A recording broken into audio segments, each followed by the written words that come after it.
recording on Zoom. I have to narrate so that I make sure I do everything correctly.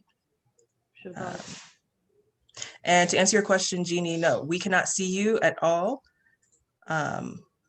We can't see any of you. So if anybody's in pajamas, you're all good. We can't see you. If anyone's in anything other than pajamas or anything less than pajamas, we cannot see you. All right. So we're going to go ahead and get started. All right, so welcome everybody to the 2021 Magic City Poetry Festival. I'm Ashley M. Jones, Executive Director.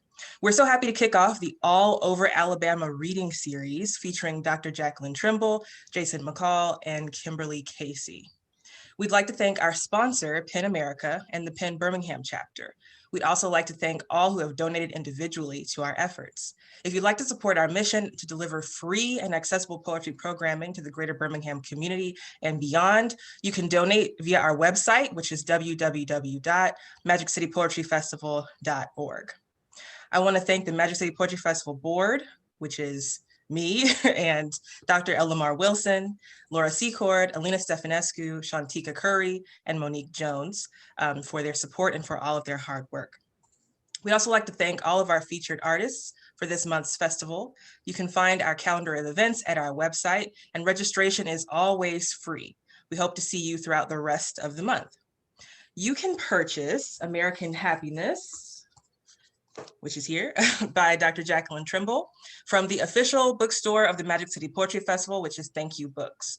Thank You Books is a staple in the Birmingham literary community, and we're so proud to partner with this independent, woman-owned bookstore. You can visit their website, which will be linked in the chat in just a moment, to purchase all festival books, whether you're near or far, because they do deliver.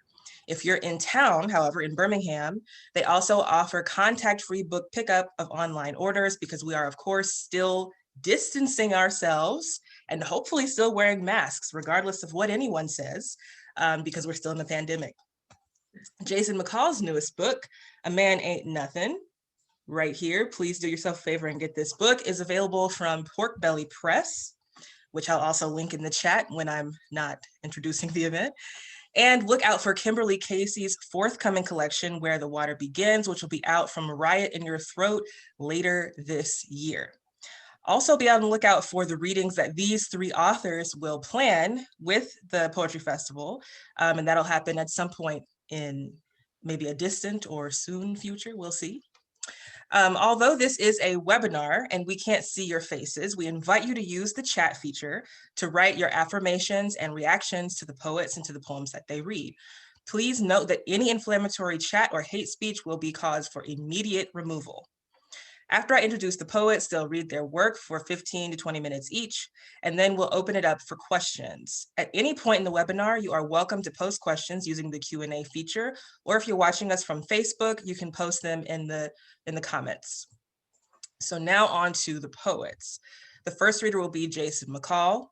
Jason McCall holds an MFA from the University of Miami. His collections include Two-Faced God, Dear Hero, Silver, I Can Explain, and Motherless Child, and A Man Ain't Nothin, which I just showed you. He and PJ Williams are the editors of It Was Written, Poetry Inspired by Hip Hop. He is a native of Montgomery, Alabama, and he teaches at the University of North Alabama. And I'm gonna introduce everybody before y'all read, just in case. The second reader will be Jacqueline Allen Trimble. It's Dr. Jacqueline Allen Trimble. I have to put some respect on your name since, you know, I mean, you're you. We have to always put respect on you. Jacqueline Trimble lives and writes in Montgomery, Alabama. She is a National Endowment for the Arts Poetry Fellow, a Cave Canem Fellow, and an Alabama State Council on the Arts Literary Fellow. In addition to her academic work, her poetry has appeared in various journals, including the Louisville Review, the Offing, and Poet Lore. Her work was included in the anthology The Night's Magician, a collection of 80 poems by contemporary writers on the moon, and an essay on writing. A woman explains how learning poetry is poetry and not magic made her a poet, appears in Southern Writers on Writing, an anthology of 26 contemporary Southern writers. She recently wrote 5 episodes for the The Die Testament, a South African soap opera that streamed on Network 24 in fall of 2019. Published by New South's Books, American Happiness, her debut collection, was named the best book of 2016 by Seven Sisters Book Awards and won the 2016 Balcones Poetry Prize. Jennifer Horn, Poet Laureate of Alabama, wrote about the collection. Her grace is in the anger distilled to the bitter draught you savor as it bites. And Honoré Fanon Jeffers, the 2018 Harper Lee Award winner for Alabama's Distinguished Writer, said, "I longed for her kind of poetry. These cut to the flesh poems, this verse that sings the old-time religion of difficult truths with new courage and utter sister beauty." Trimble, who has won numerous teaching and academic awards, holds the BA in English from Huntington College and the MA and PhD in English from the University of Alabama.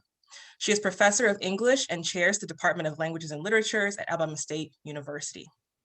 And our last reader will be Kimberly Casey, who was born and raised in Massachusetts, though she now calls Huntsville, Alabama home. She is the founder and president of Out Loud Huntsville, a nonprofit organization dedicated to inspiring community outreach and activism through written and spoken word. She received her MFA from Pacific University in 2021. Kimberly was a member of the Out Loud HSV Poetry Slam team and coached the team from 2017 to 2019. Kimberly has competed at Southern Fried Poetry Slam, CUPSI, is that how y'all say it, or do I say CUPSI? Texas Grand Slam, and more. Her work has appeared in the Southern Women's Review, Passenger's Journal, and Lost Balloon, among others. Through Out Loud Huntsville and independently, Kimberly hosts and organizes a wide array of literary events, such as youth poet meetups, storytelling events, workshops on craft, voice, performance, and everything in between. So now that I am done blabbing on, let's welcome Jason McCall.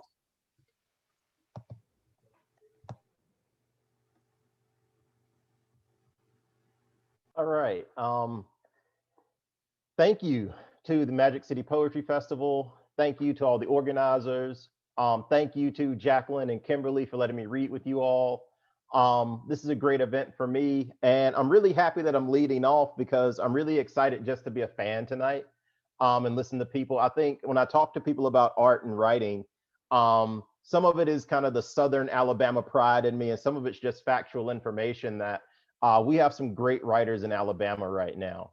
And I could spend the rest of my time just naming really great writers in Alabama who I'm excited about. So just to be a small part of this, reading with other great writers, and to see hopefully the start of something bigger with the All Over Alabama reading series. I'm really excited to see what this can be because we kind of have an embarrassment of riches when it comes down to great writers teaching in Alabama, working with students in Alabama, writing and publishing in Alabama or about Alabama at this time. So I'm happy to lead off, and I'm going to be reading from my book, A Man Ain't Nothin, that Ashley mentioned. This is my latest collection, and I'm really happy to read from it. This is a collection that I was able to work on, and it's partially inspired by the legend of John Henry. And the title comes from the line in the John Henry song, "A Man Ain't Nothing But a Man." And this has been one of my longest research projects. It's been in my head for a while. And it really got into my head when I heard one version of the story that said the John Henry's race with the steam drill actually happened outside of Birmingham, Alabama. There's a fringe theory that says this race happened outside of the CUPSI tunnel.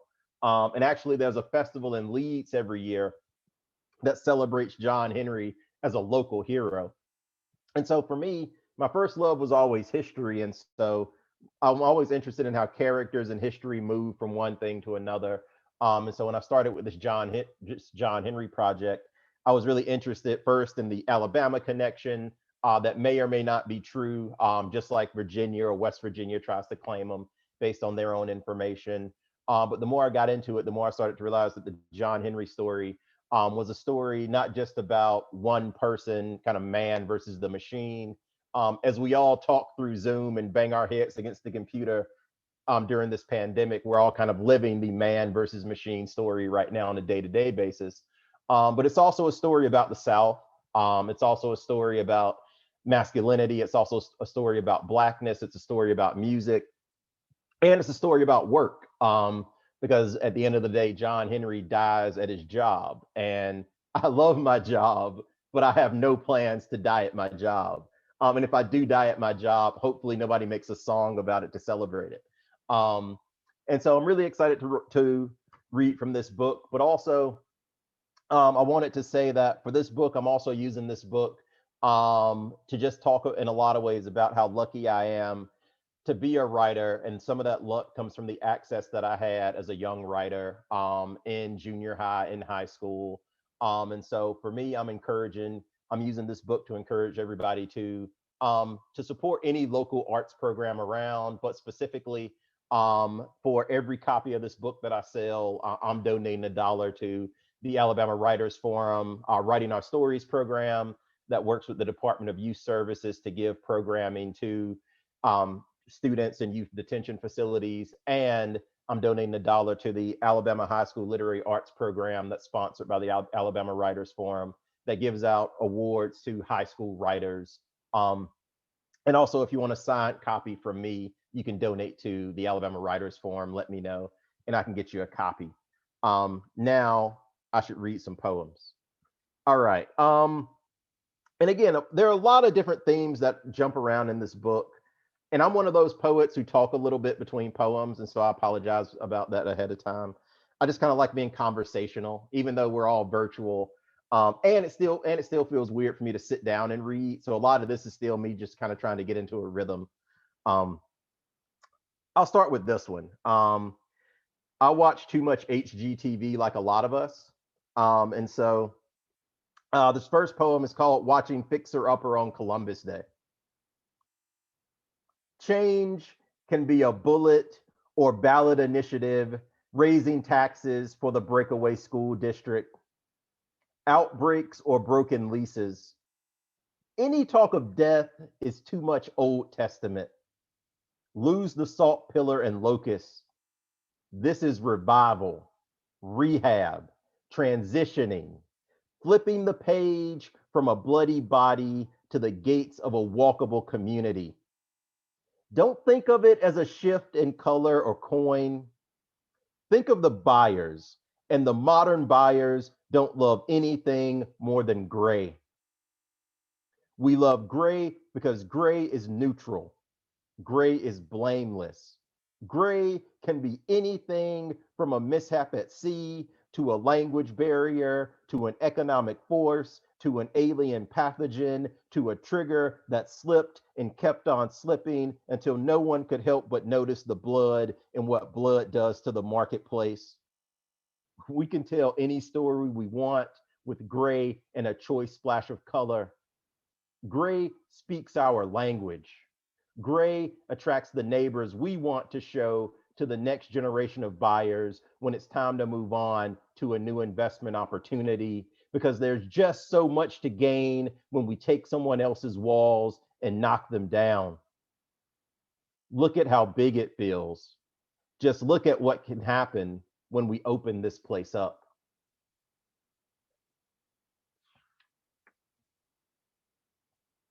And again, even though, again, I know HGTV is soft capitalism and soft gentrification, but I still watch too much House Hunters.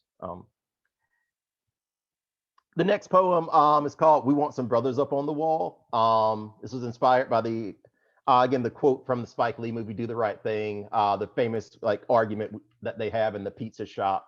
And again, when I was starting to research John Henry, I started with the character, but of course, John Henry it touches on so many things. Some people say that John Henry's song is one of the most researched songs in America. And of course, if you talk about John Henry's song, you're talking about work songs that become the foundation of the blues, that become the foundation of most, if not all, of American popular music. And even in some ways, John Henry's figure goes from being a figure in a song to a figure in the labor movement to even our modern movement. When we think of how guys like Superman and Captain America started out as kind of heroes for the common man. And so a lot of pop culture references kind of snuck into this book because John Henry kind of has his fingers in a lot of what we know of as American pop culture today. We want some brothers up on the wall. A Black man's job should never make him think about Spike Lee movies. So I won't go to the next staff meeting and joke about there being no brothers on the wall in any of the office posters. Besides, there's only about one other brother in the office and maybe a couple of sisters. And if they missed out on the joke, this job would be lonelier than it is. I should know better than counting the number of Black faces in every room I walk into, but I'm still a slave to the mathematical proof of one Black face plus one Black face equals infinity or zero Black faces, because America doesn't know the difference between two Black faces or an armada of Black faces. America only knows a Black face means it's time to fire off a question about basketball or Black Panther.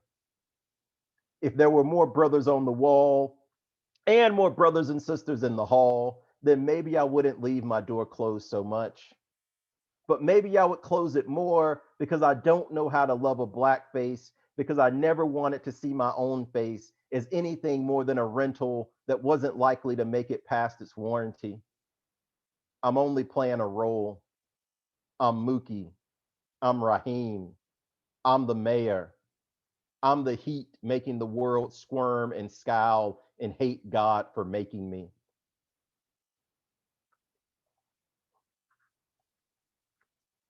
We've got a couple of poems with Alabama references. I want to make sure I make it to those. Let's see.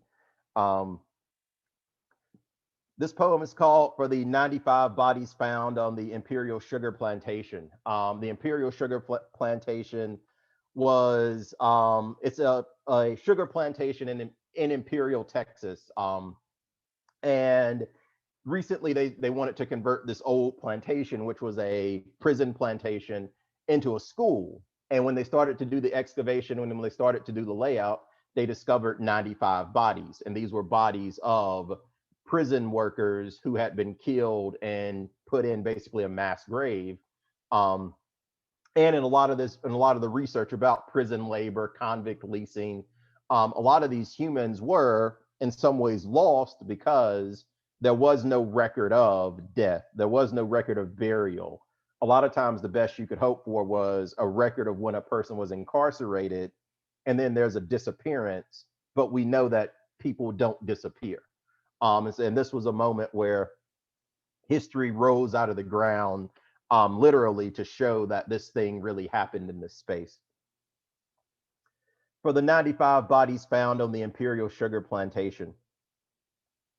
Even the machines miss the bodies on their first scans, because machines can play chess, play piano, play the market, but they can't learn to lie like a magician. Never learned how to make a body vanish and make the crowd applaud the departure of that body, name, footsteps that told the family that body was walking through the door in time for dinner. The plantation will turn into a school. Torture becomes teachable moments. Lead belly becomes CCR. But every good trick desires an illusion. So our wide eyes will swear they see the ghost of the accountant's assistant smiling while he watches a little Black girl sweat over a calculus midterm. We will swear there's a ghost in the locker room watching little boys of all colors, chalk, cream, and coffee black, trade dick jokes before practice. We will swear there's a chorus of ghost hands clapping at graduation while the valedictorian gives a speech about the work ethic she learns from her father by watching him rise from the dead of night and go work 2 jobs. We'll swear we saw those ghosts smile one last time before they bathed themselves in the lethe-soaked light of oblivion. But those ghosts know every trick this country has ever played. Those ghosts aren't in any hurry to leave. They need to know why we left them on this plantation when we could have imagined them anywhere else. They need to know why we keep talking about work when there are 95 funeral songs that need singing. They need to know what else are we willing to share after sharing an article or a solidarity emoji. And they need to know if Viola Davis or Octavia Spencer will play the one Black woman forgotten in these 95 boxes of Black bones. And they need to know how we believe in 95 ghosts being only 95 ghosts. And they need to know how we ever learned to walk in a country where every sidewalk is a lost graveyard. They need to know how we ever managed to turn something so rotten into something so sweet. And again, in case we missed it, the Octavia Spencer reference gets us to Alabama. Again, a lot of Montgomery love in the room today, so I'm okay with that. I'll do a couple more poems. And again, this poem, we get another Alabama reference. This is called I Need John Henry. Some of these poems do actually mention John Henry. John Henry's a big project. And so a part of the way I fought with this was the idea of, did I need to have John Henry everywhere? But in some ways, the echo of the John Henry story is in a lot of places. But this is called I Need John Henry. I don't need John Henry with John Legend and Common in the background. I don't need John Henry for 1 week in February. I don't need John Henry with a bootstrap epilogue. I don't need John Henry pretending to be Superman. I need John Henry sweating hard as Patrick Ewing in overtime. I need John Henry with Nat on one shoulder and Phyllis on the other asking, you down to do this shit or what? I need John Henry leaving his hammer in Alabama. I need John Henry leaving his hammer in the Alabama muck so it can grow into Brittany Howard's voice. I need John Henry at the gates of Black Valhalla, checking to see whose hands are dirty enough to make it in. And this will be my last poem. Again, thank you to everybody. Thank you to the Magic City Poetry Festival, all the organizers. Thank you to Jacqueline and Kimberly for reading with me. Thank you to the audience members.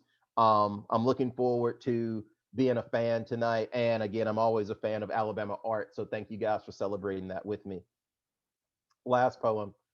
I'm glad John Henry died, because nobody will ever love me enough to believe my ghost will save them from the dark mouth of the earth, because I never learned how to sing at my own funeral, because I can't make the world dance and shake with the beat of a 20-pound hammer, because my body never helped anyone invent the blues that invented all the hustler anthems, because I can't kill myself and get y'all to thank me for it.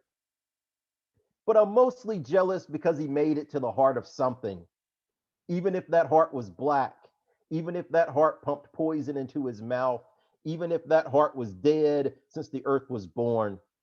It was a heart. And I don't have one memory of touching a heart or a heart touching me or someone reaching for my heart, even if they were reaching to break through my ribs and squeeze my heart into pus and blood. Zeno says nothing ever reaches its destination, but a man reached the moon and John Henry reached 14 feet and the drill only reached 9. And I'm jealous of John Henry's dead body because he might not have lived, but he did die. And I know how to love a dead body. When I see John Lewis with death in his lungs and poetry running up his veins, I see Hades. I know.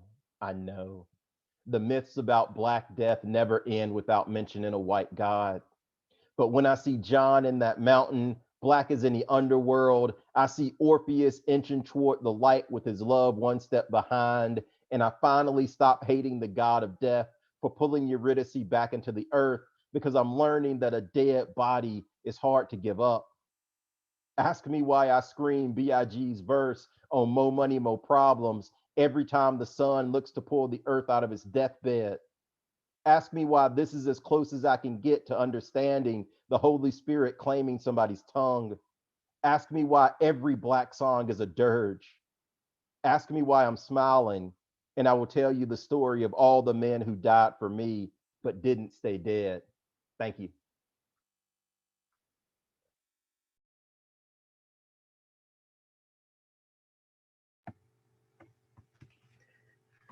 Ooh, thank you, Jason. Thank you, thank you, thank you. That was awesome. That was awesome. Love it, love it, love it. Uh, so I'm going to read all new poems tonight, pretty much new poems. Only one of these has been published, and I haven't really even sent them out. So we'll see how well they go. We'll see. We'll see what happens. Um, I want to thank the Magic City Poetry Festival. I want to thank Ashley Jones, who is the goddess of poetry. Thank you so much, Ashley. I want to thank Kimberly, of course, and Jason for your work. I love what's happening in poetry and writing in general in Alabama, and I'm so excited to be here. So I'm going to read some poems. So this first poem, most of my poems are reaction to crazy things people say to me or crazy things I read. And a friend of mine posted on Facebook, when you remember when people burned down the Wendy's? And so she was like, I don't know why people looting and burning down stuff. And so I thought I would answer her. And so this poem is my answer to her. And it's called, This is Why People Burning Down Fast Food Joints and Whatnot. Okay. And it has an epigram. And the epigram comes from catechism to be taught orally to those who cannot read, designed especially for the instruction of the slaves. And it was put out by the Protestant Episcopal Church in the Confederate States. And the epigram says this, question, how do others sin against you? Answer, by cursing me, telling lies about me, or striking me. Question, what must you do to those who thus sin against you? Answer, I must forgive them. This is why people burning down fast food joints and whatnot. See, I learned my catechism well. Learned to offer my cloak and coat, my cheek again and again as the skin was splayed from my body. I can quote Martin Luther King Jr. with ease. Praise the Americana of his martyrdom, the sweet, unselfish beauty of that bullet's velocity. Shall I sing, we shall overcome while I swing? I have wanted so long to believe in justice, to think of each blow as recompense for my wickedness. How can I continue? How can I continue?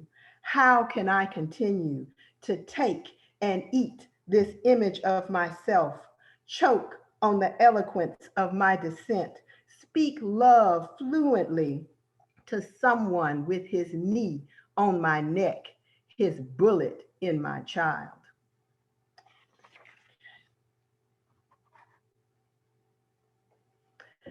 All right, so one of my favorite types of poems to write is like a revenge poem.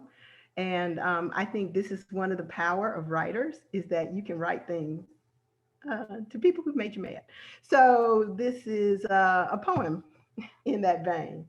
And it's called Poem for My Neighbor Whose Good Intentions Are Wolf Pelt.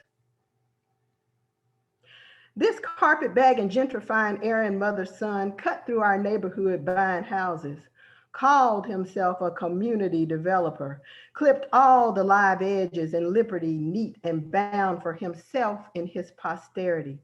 Declaration of Independence, just doing what it do. And he was pursuing that happiness all right, as if it were being stolen or massa they is running away down the street with him after in full stride. Boy, could he smile, unhinge that jaw, clip it to his ears, wide and sparkly and toothy as an old toothpaste commercial, to buy and sell all abandoned buildings and occupied ones too. Some folks who knew better could not fly fast enough to miss the buzzsaw of his charm or sign on dotted line readiness that left them standing outside their generational house, admiring a stranger's yard, boxes of their shit stacked on the sidewalk. And then he painted his own house alt white, And even Black neighbors followed suit, mouthing something about clear lines and look as if good intentions could emerge from a paint can. We all know there is fur beneath the closest of shaves. Wolf comes uninvited as 5 o'clock shadow, and even lambs sacrificing both wool and meat for somebody's pretty cudgel have eyes to see this coming nick and slaughter. At least I know very well I do, fucker. So this is based on a true story. Uh, So a friend of mine and I, a wonderful poet, Honore Jeffers, went on an excursion to see plantations because I like to go and see plantations. And she was here visiting, and I made her go with me. I made her go with me. And it was very hot that day. And so we went to Demopolis to see this plantation. And we met this lovely little old tour guide who gave us this lovely little old tour of this plantation. All we really wanted to see was the slave quarters, which she didn't know much about. But this is also based on a true story. And the little assignment I gave myself in this poem was to write about the experience in a single sentence, you know. So this is called, remember, it's a true story. The tour guide wonders if we are proud our ancestors got to build this plantation. Demopolis, Alabama, 2019. When she asked, there among portraits of ingenious men, her eyes pale with a hard scrabble life, this big house, her heritage, had not poverty been insidious and colorblind.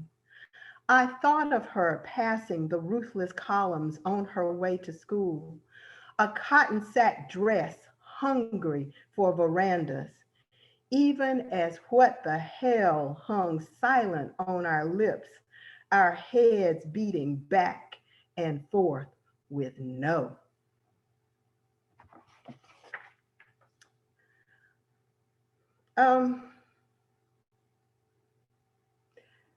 So the collection I'm working on now that all these poems are a part of is called How to Survive the Apocalypse.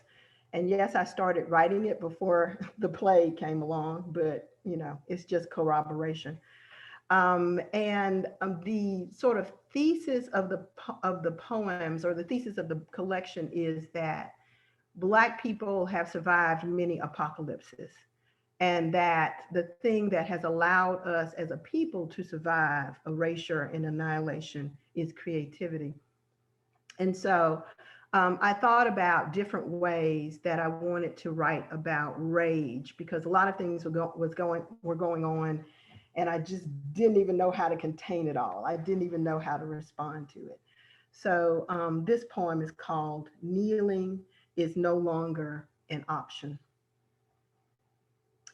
If I could fill up this whole sheet of paper with rage, I would fill it up like this: rage, rage, rage, rage, rage.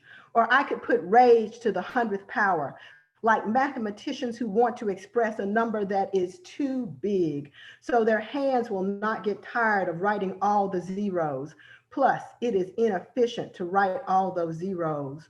Like my rage is often inefficient when I watch the news or look at social media and I see people lying on my people, and I see my people trying to say over and over and over and over and over to the 100th power what is true. And I see them telling us there wouldn't be any problems if we would respect, respect, respect to the 100th power, the flag, and all the other institutions that have been created to kill us to the 100th power. And I am Fannie Lou Hamer, sick and tired of being sick and tired. And this rage is like a laser incinerating to the 100th power my insides, one cell at a time. And that may not be scientific, but it is a statistical fact that I will die younger and suffer more chronic disease like hypertension, because to put all that pressure on a body not made to withstand it is like riding around on tires made for 32 psi that are filled with 32 psi to the 100th power. Though it is not physically possible to put that much rage in a tire without it blowing up in your face.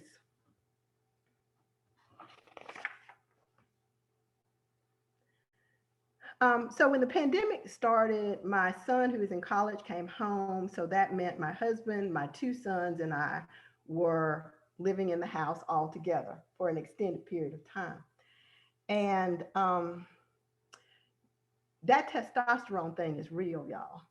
And I used to have my daughter, who is married and lives in Memphis, used to be the balance, right?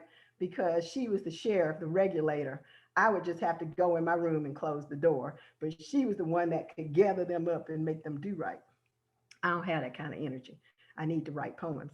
And so I wrote this little sonnet. I've been writing a series of sonnets. They follow my own set of rules. I call them Jackie sonnets, not American sonnets, not Petrarca, not Shakespearean. These are Jackie sonnets. But I wrote this sonnet to my men folk in my life, and it's called A Woman Cohabitates with Three Men.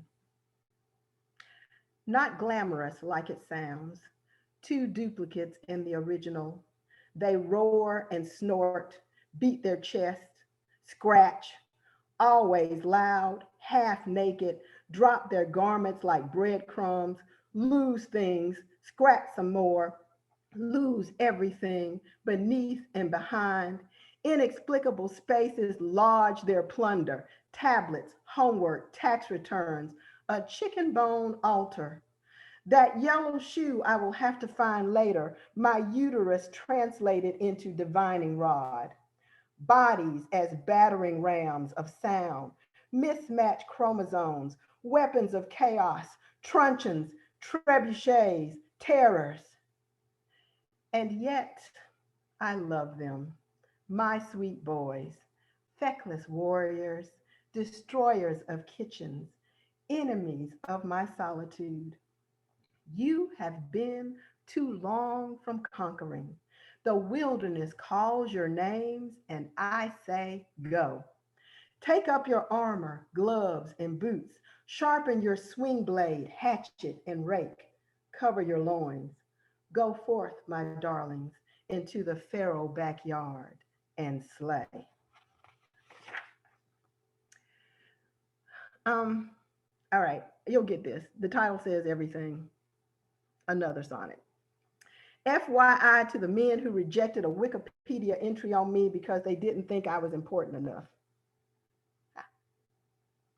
I have taught 10 bazillion students to read poetry, born 3 human beings from my body during lunch breaks, survived countless attempts at erasure, including one this morning before breakfast, kept my children alive among beasts, enchanted my neighbors and my enemies, cooked pound cake and collards perfectly, fashioned poems into anesthesia and life preservers, remained married and in love for 400 years, balanced faith and rage on the tip of my prodigious nose.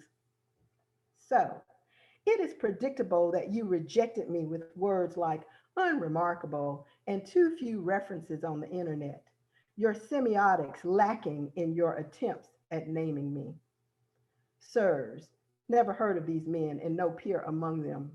I am too busy to satisfy your yardstick. And since you lack laudatory descriptors of me, try these. Stupendous educator, superhero wife and mother, ride or die friend, bearer of history, lover of sweet potato pie, vengeful as hell, practitioner of cuss words, American poet, woman, Black. All right, last poem. So I've been writing all these really sort of heavy things, right? And I woke up one morning and I couldn't do it. I couldn't face the news. I couldn't write a heavy poem. So I decided to write this poem, and this is my last poem. I'm gonna conclude with the language of joy. Black woman joy is like this. Mama said one day, long before I was born, she was walking down the street, foxes around her neck, their little heads smiling up at her and out at the world. And she was wearing this suit she had saved up a month's paycheck for after it called to her so seductively from the window of this boutique. And that suit was wearing her, keeping all its promises in all the right places. Indigo, matching gloves, suede shoes, dippity doodad in blue with tassels, honey gold, and Lord, a hat with plume to peacock, a conductor's baton that bounced to hip rhythm.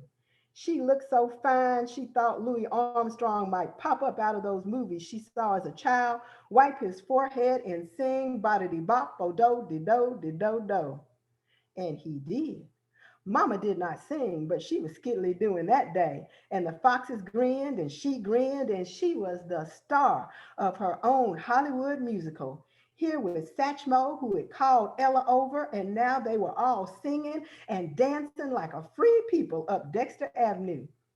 And don't think they didn't know they were walking in the footsteps of slaves and over auction sites and past where old Wallace had held on to segregation like a life raft.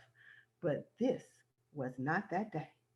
This day was for foxes and hip rhythm and musical perfection and folks on the street joining in the celebration of breath and holiness. And they did too. In color coordinated ensembles, they kicked and turned and grinned and shouted like church or a football game, whatever your religious preference. The air vibrated with music, arms, legs, and years of unrequited sunshine. Somebody did a flip up Dexter Avenue. It must have been a Nicholas brother in a featured performance. And Mama was Miss Lena Horne, Dorothy Dandridge, high stepping up the real estate, ready for her close-up. That's when Mama felt this little tickle. She thought it might be pent-up joy until a mouse squirmed out from underneath that fine collar, over that fabulous fur, jumped off her shoulder, and ran down the street. Left my mama standing there on Dexter Avenue in her blue suit and dead foxes. And what did Mama do? Everybody looking at her, robbed by embarrassment. She said, "It bees like that sometimes." Then she and Satchmo and Ella and the whole crew jammed their way home. Thank you very much.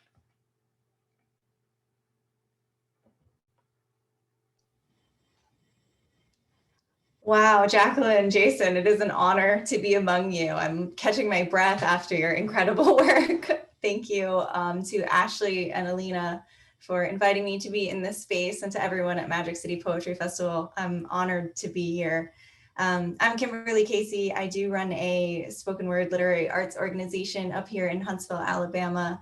We're Out Loud Huntsville. If you want to check us out on social media, we do one open mic a month right now on Zoom, because as we previously mentioned, we are still in a pandemic and we should still be distancing and wearing masks and being safe. So we're staying online for the time being, but when we are back in person, we are going to pick up the pace a bit. So we're very excited about that.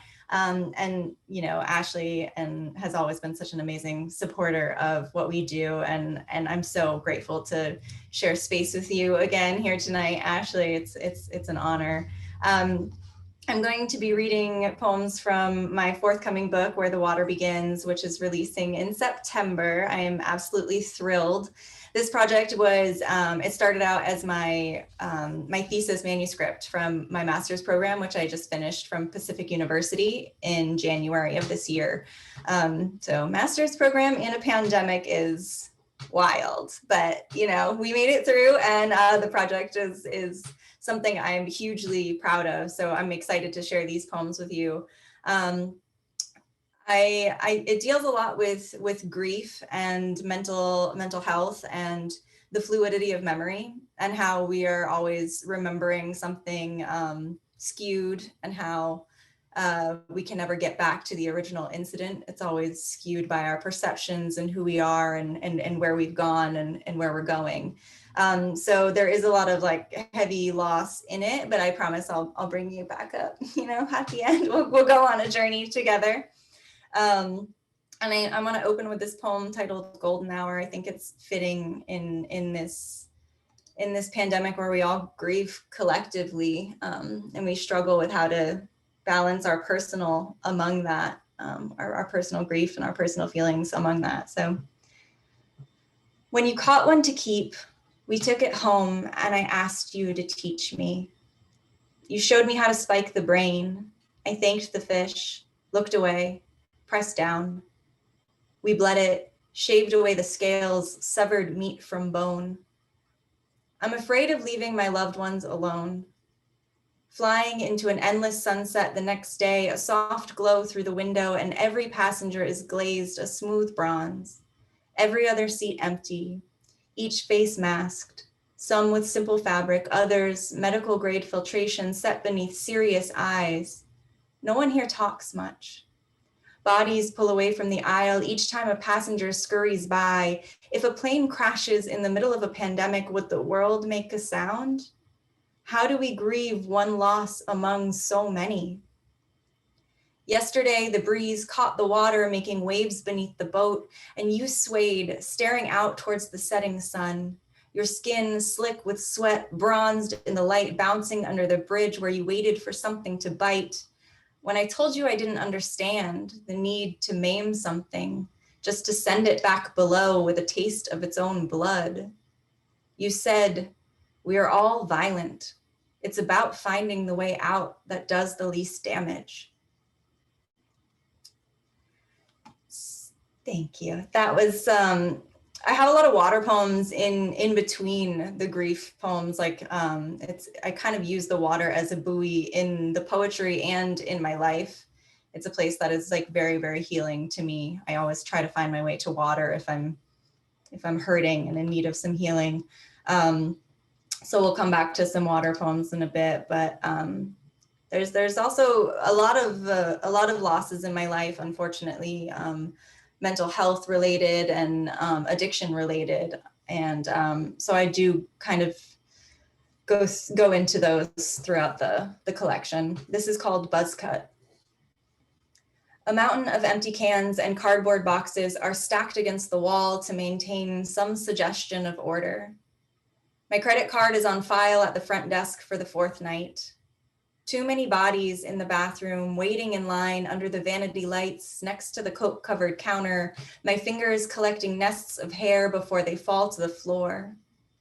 I am too skinny for the clothes I've wrapped around myself, hiding my shape in their folds. I keep repeating, "I love you," to the strangers around me, imagining his face on their alert, alive bodies, smiling at our ability to stay awake through all the act changes happening outside the room, the pulling of the plug, the removal of the bed, the huddled family with no reason to stay, unable to leave the last place he was breathing. After the funeral, we grieve with what killed him, taunting death.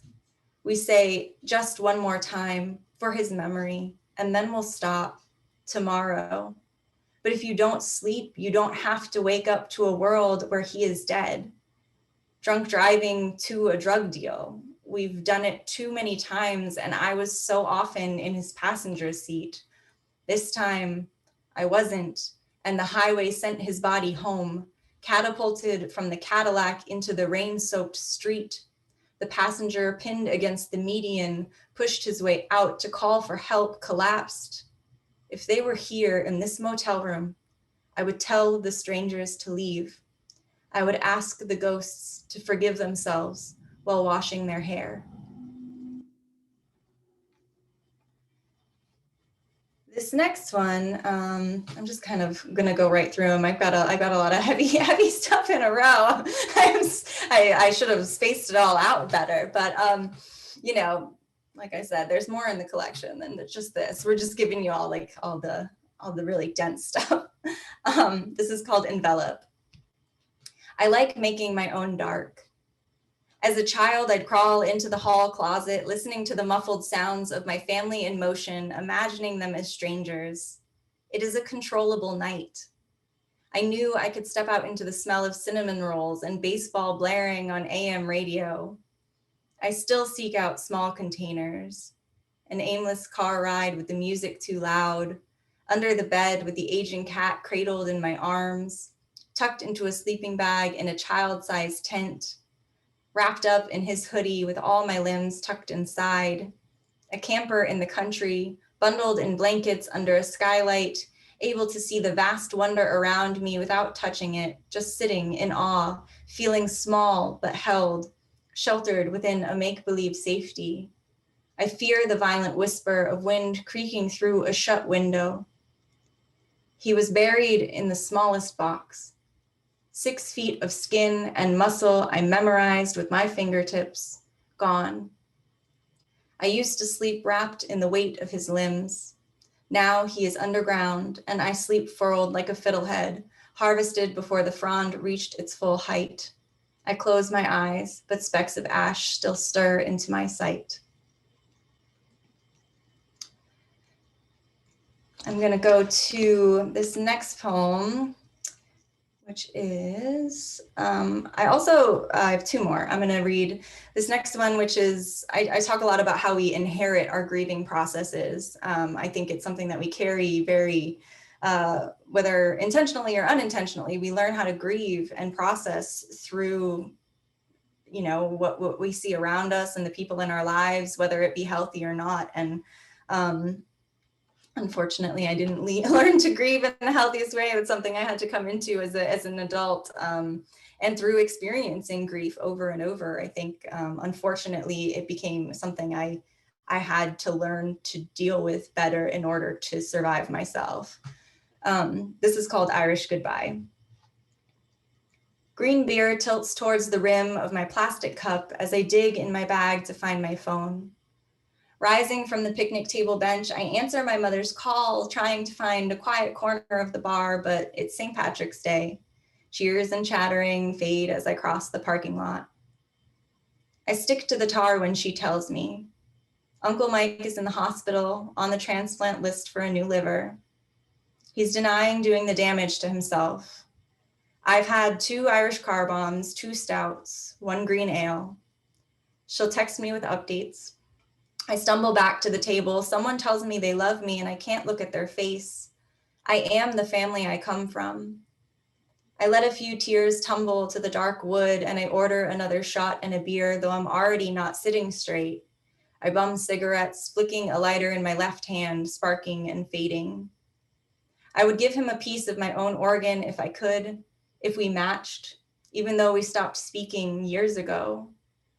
He once told me if his house was on fire, he wouldn't want a woman firefighter to come since she would be too weak to save him. I wonder if he feels that a woman's liver would be too weak for his broken body. Since we stopped speaking, his house did burn down. I never got to ask who saved him. My anger weaves itself around my ribs, catching everything I wished I could say. I stand up to smoke, settle on the edge of the table to tell stories of his lake house, drinking vodka out of soda cans on the boat as he opened another bottle of wine, the sun barely past its peak. It's easy to act like we're different people until I order another beer and black out. What in our blood begs us to drown ourselves? Someone kisses me on my cheek as I dangle my feet off the edge of the table, imagining the days at the end of the dock, dragging our toes through the ink-stained lake. I pick at a splinter in my palm, prodding the pain. I don't remember leaving. I don't think I said goodbye, just stumbled down the sidewalk to the next bar. And I'm gonna end with the title poem, Where the Water Begins. And this for me is where the water begins refers to like the root, the origin, where the hurt came from. And it's not necessarily something that happened in your lifetime. It's something inherited. It's this this grief that we're born into the way that we carry it in our bodies. And so there's this constant need for me to try and understand it, to get back, to trace it back. And so it's just kind of dealing with the acceptance that it will never be the same. It is fluid like water. It's always going to be changing. Where the water begins. The lake thins, tunnels through thick forest. We chase the creek, navigating over felled trees until the water clears. We hop out into the sand and pull the boat gently towards the base of the rock face, where the cold current disappears into a cave. Rain runoff drips slow from the fractures in the stone, nature's metronome. Fish flee beneath pond moss. He stands still enough to split in two. Here, no one else exists, just us and our doubles. Mirrored bodies connected at the ankles, slowly reeling in the lure, quiet casting, repeat. There is a particular trust in letting someone see your split self, the version of you that only arrives when the world stills and sharpens. I count the folds in the rock face, my own mirrored self holding a half-eaten apple, staring at the upside-down sky. I hope when this Saturday strains through the sieve of age, I am left with enough mud to make a statue, to honor every bit, even the stuck boat scraping against the bloated bark and the branches, the hopeful firewood wedged into the V of a tree refusing to split, the pile of bear shit on the beach we have to hop over to get into the water, the jawbone of a deer left by coyotes and washed on the rocks to decay and bleach. The sun settles behind the tree line, so we build a fire, simmer the coals to cook, and make a plan to hike to the top of the cliff and search for the rest of the skull before starting the motor, stirring the water, sending ripples to erase our reflections again. Thank you.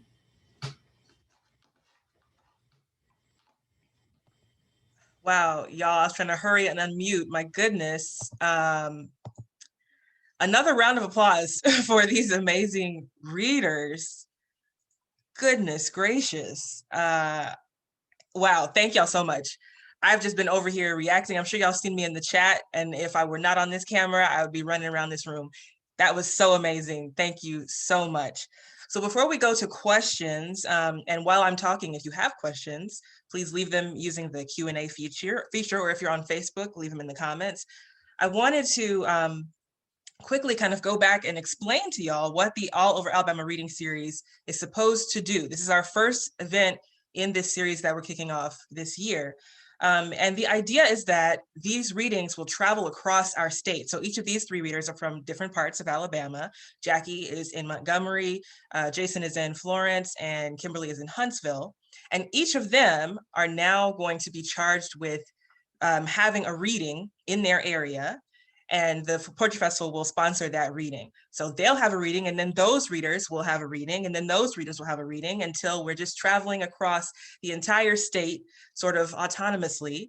And the reason that we wanted to do this is because there are, obviously, as we can see, so many amazing writers in our state.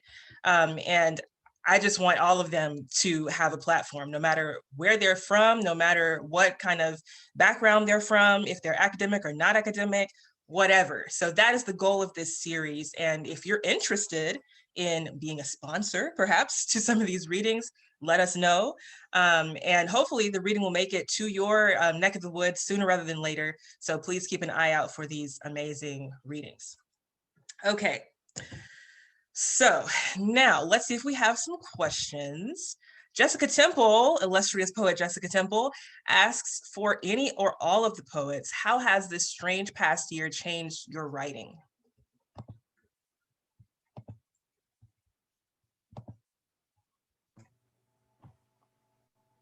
I'll lead off. I mean, I guess for me, and that was actually one of the things I was thinking about listening to Jacqueline and Kimberly, and like some of the poems directly speaking to things. And in some ways, I mean, my rhythm as a writer, luckily, I never really had a certain time of day I had to sit down and write, or a certain writing space, because our spaces have been changed so much, our schedules have been changed so much. So I've been lucky in that way. But in a lot of ways, I've kind of found myself cataloging more things for later, whether it is saving a headline, kind of writing down something, and just knowing the fact we're always living through history, of course.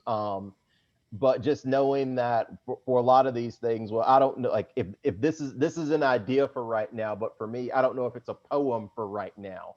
And so I found myself kind of doing a lot of archiving to see how many of these ideas are ideas for the moment and how many of these are ideas for poems. And that's really been the biggest change in my process, where I've kind of set more stuff aside than I did, I guess, before this last year or so. So for me, I think it has um, forced me to sort of examine my life in general and poetry's place in that life. And I had the opportunity because we, can do so many things by Zoom to attend a retreat in the UK via Zoom, 7 hours of poetry a day for a week. It was awesome. And with poetry groups, I had a poetry group of 9. We had teachers, blah, blah, blah, blah, just like a regular retreat. And one of the things that they said, and I'd heard this before, but you know how sometimes you hear things, but it's just like it has to hit you at a certain time and space. And it was like Nick McCall was the director of it. And he said, if you're calling yourself a professional writer, that means you have to go to work every day. Because there is no other, you can't call yourself I couldn't call myself a professional teacher and just teach, when the spirit struck me to teach, it's like, what? Like, I would not have a job.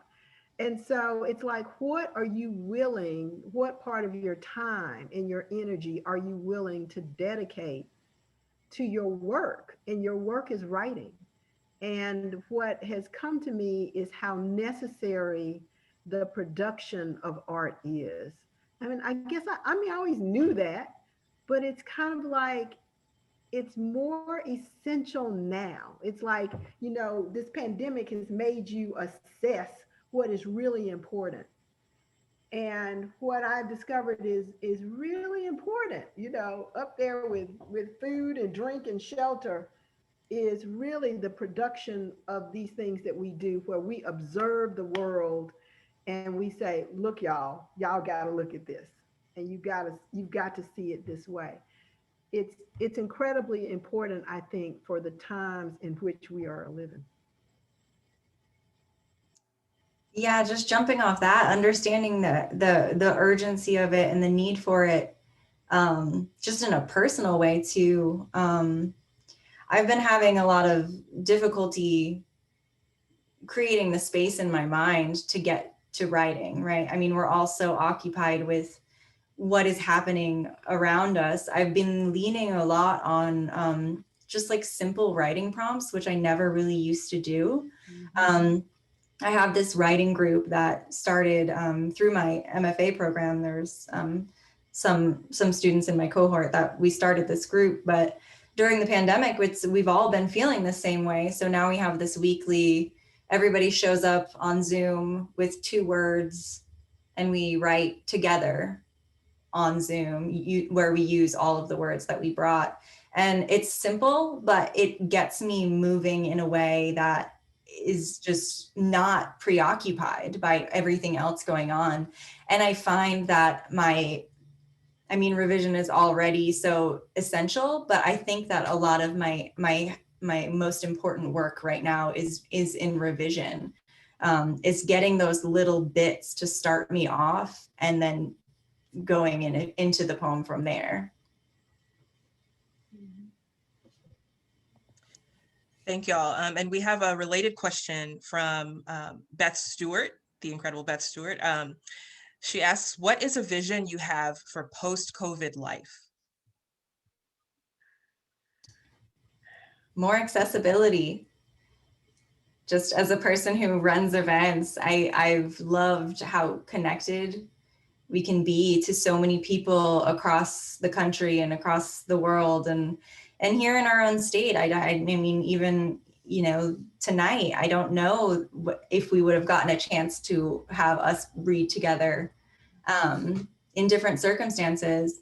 And also considering that there are people who don't have the ability to go to in-person events or make it up, you know, to a certain venue, whatever restrictions that might have as far as accessibility and those kinds of things. I think we've definitely, the virtual option is huge and super important. And I hope we don't lose that when we can go back to in person.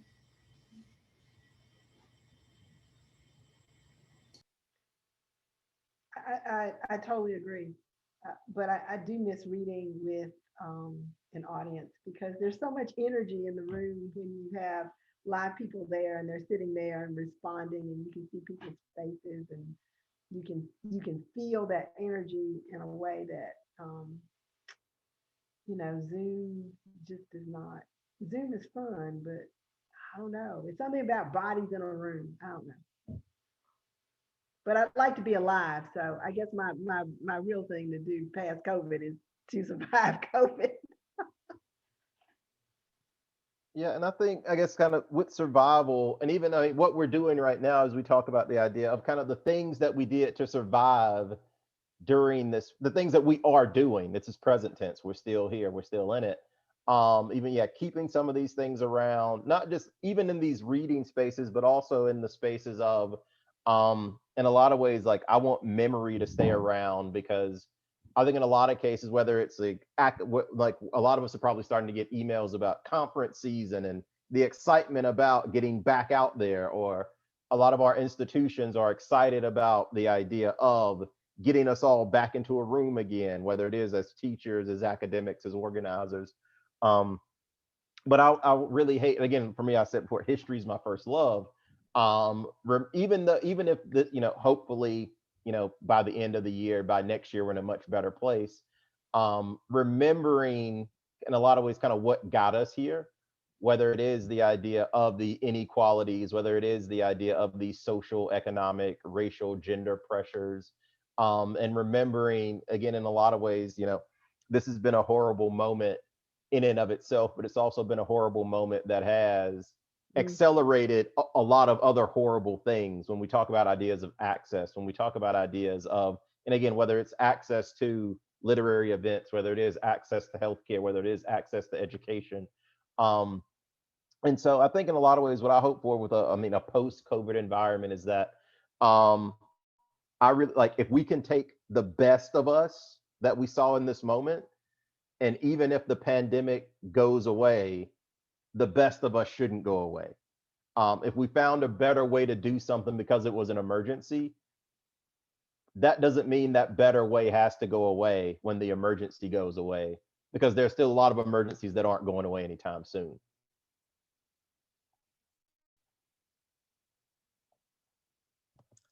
Yeah, Jason, I think in another life you were a preacher. I believe you really were. Maybe in this life, I don't know. Hopefully you still got many more years to explore all of your callings. So we have two questions in, one from Facebook and one on Zoom. So I will read the Facebook question first from Lauren Tubbs Ezel. Hey, Lauren, thanks for watching. First, thank you all for these readings. They were lovely. I'm a wife of a writer. So my question is, what would you like from a partner to help support your writing, creativity, work, etc.? What can your partners or loved ones do to help your process? So my husband actually stood up once, and we went to a Alice Walker reading. And my husband stood up during the question time and asked Alice Walker. He said, "My wife is a writer like you." And I slid under the seat because I'm like, what the hell? And he said, "What can I do to help her?" And Alice Walker said, "Do the dishes." And so I thought it was a great answer. And I think that one of the things that partners can do is to understand that the writing life requires thinking space, requires sort of a psychological space. And so I'm not being distant from you. I just I need this time to sometimes just sit and not write and stare out the window. Sometimes I need to go on retreats. Sometimes I need to hang out with other writers. That it's a really weird, kind of profession to have. And so to not see that time apart from you, or that time in solitude or isolation, or hanging out with other writers in Zoom rooms or in retreats, as a rejection of you. And my husband has been really, really great. I would not be a writer without him. So.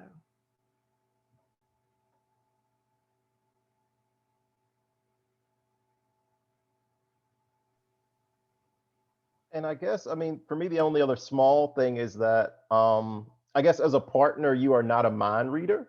And so in some ways, for me, one of the things, I mean, I've been lucky enough in my relationship is to be able to have an honest conversation about the distance I need at different times. And even for me, like where, my wife will ask sometimes, well, do you need me at this reading? And that's not a trap. Like she's really asking, like, do you, if you need me there, I can be there, but I've also got this other event. And sometimes, you need to be able to say, well, I don't want, I want you to go to do that other thing you really enjoy because you've been to so many of my readings. Or I would really love to see your face in the crowd, and here's why. And so I think sometimes that distance can become kind of elastic. Sometimes it can bend and it can stretch. If deadlines are coming, of course, we know kind of what our deadline brain can look like. Or sometimes, as writers, we might be looking, or at least I'll speak for myself. Sometimes I'm looking for any excuse to not write. And so if it's like, oh, well, I've got to go be a good partner, then the best thing in the world is, whatever, oh, I've got to go watch this TV show with my partner, and I've got to go be a good husband. Sorry, poems. And I think it becomes elastic, but I think also being able to ask that and understanding that the answer is not always the same because the writing process is not always in a static space. Yeah, agreeing with what they've both said before me. Yeah, just beyond that, it's to help. It's like I'm the only one who can help myself through the actual writing of it. And so much of grappling with a poem happens away from the page for me personally. And sometimes that looks like doing research or really diving in or spending time with other writers.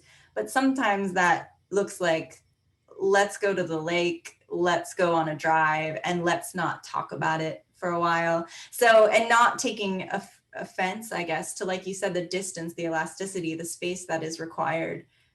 Because sometimes it is right at the forefront and needs to be addressed. And sometimes it needs time to stew and we need to experience the world before we can come back to the poem, right?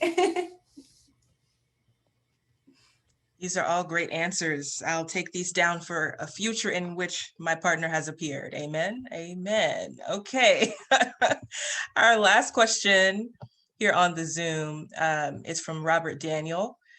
And he says, the idea of trauma and grief as something that can be experienced as from something outside of the poet's personal past, something that can be passed down through history, was addressed. What do the poets think folks can do to address or alleviate this state?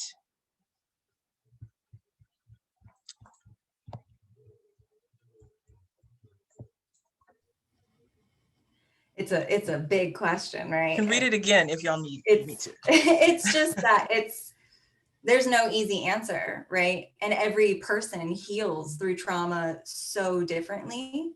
And I think a lot of that understanding is being gentle with ourselves and being gentle with our our histories, but also freeing ourselves to experience emotions the way that we need to. Speaking to Jacqueline's revenge poems, sometimes you need to be vengeful. Sometimes you need to speak back to what happened to you. Sometimes you need to move completely away from it.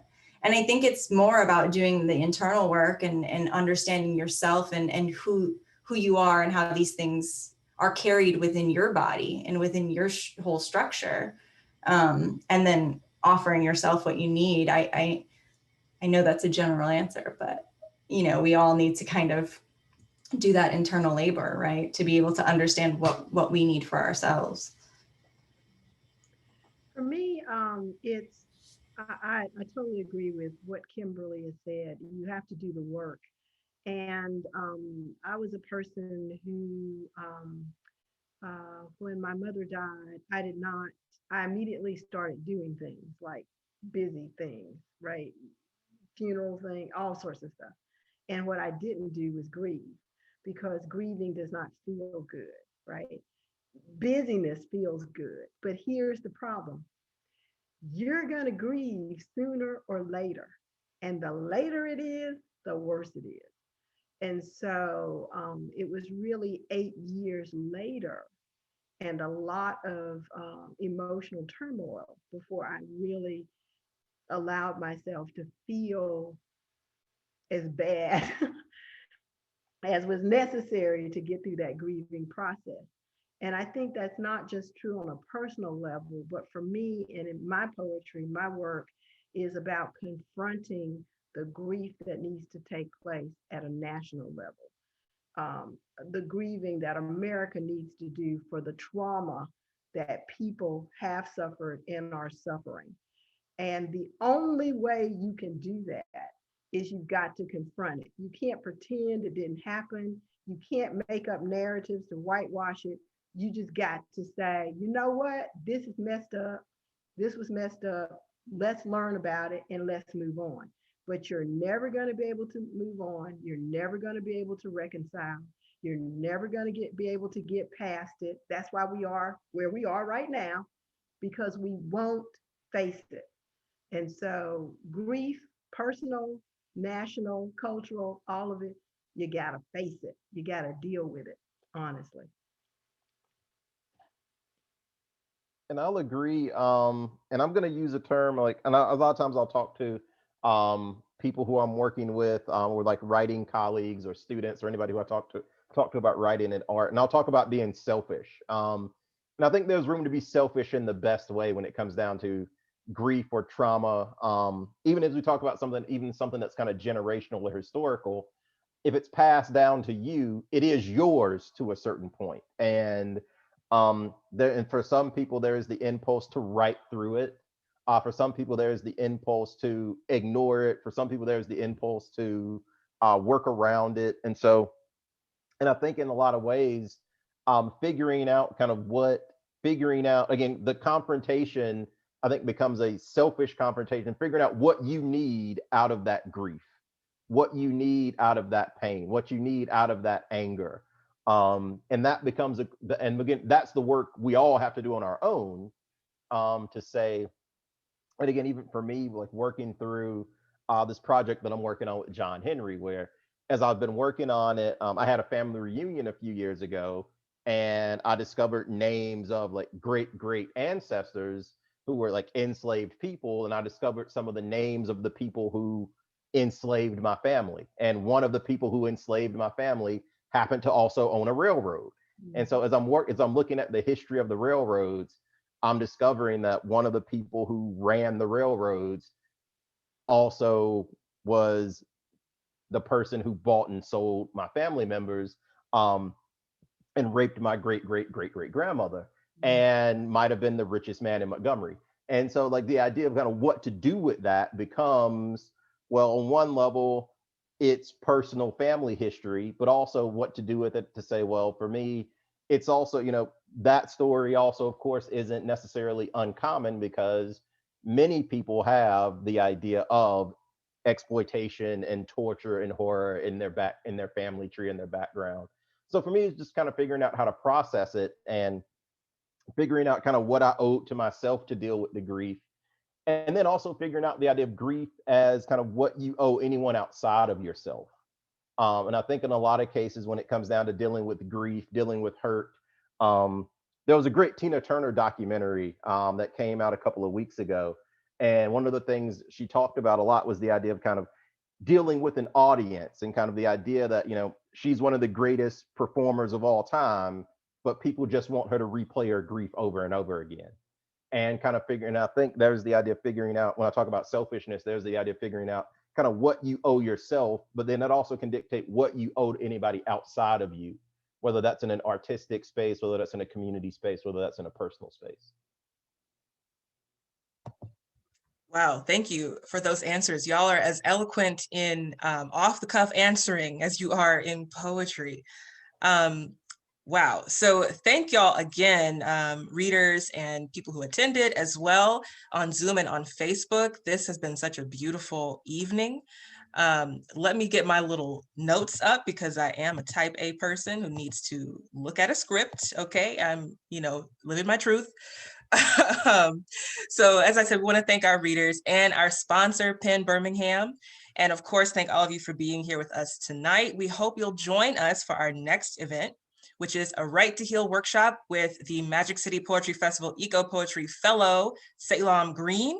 This event is co-sponsored by the Hoover Public Library, and it will be on Tuesday, April 27th from 6 to 7:30 p.m. on Zoom. You can visit our website for the free registration link. Everybody, please buy all of these people's books because goodness gracious, they are amazing. And we'll see y'all next time. Have a great night.